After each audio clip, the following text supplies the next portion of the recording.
ভারতীয় ধনকুবের গৌতম আদানির রিলায়েন্স ইন্ডাস্ট্রিজের চেয়ারম্যান মুকেশ আম্বানিকে পেছনে ফেলে এশিয়ার সবচেয়ে ধনী ব্যক্তির খেতাব পুনরুদ্ধার করেছেন। শনিবার সন্ধ্যার দিকে এ তথ্য জানিয়েছে ব্লুমবার্গের বিলিয়নিয়ার ইন্ডেক্স।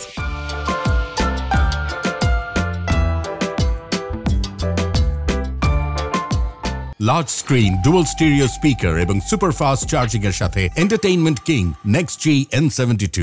গতকাল সন্ধ্যা ৬টা পর্যন্ত আদানি গ্রুপের চেয়ারম্যান গৌতম আদানি $111 বিলিয়ন নিয়ে বিশ্বের সেরা ধনীর তালিকার ১১ নম্বরে অবস্থান করছেন। অপরদিকে তার স্বদেশী মুকেশ আম্বানির সম্পদের পরিমাণ দাঁড়িয়েছে ১০৯ বিলিয়নে। আদানি গ্রুপের সম্পদের পরিমাণ বাড়ার কারণে মূলত আদানির সম্পদ বেড়েছে। শুক্রবার আদানি গ্রুপের শেয়ারের দাম বৃদ্ধি পায়।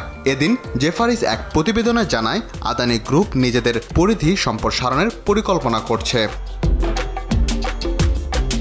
এমন খবরে শেয়ার বাজার ইতিবাচক সাড়া দেয়। এতে এই বিনিয়োগকারীর সম্পদে যুক্ত হয় ১.২৩ লাখ কোটি রুপি, যা তাদের ইন্ট্রাডে মোট সম্পদের পরিমাণ বৃদ্ধি করে ১৭.৪ লাখ কোটি রুপিতে। রাকিব হাসান, RTV।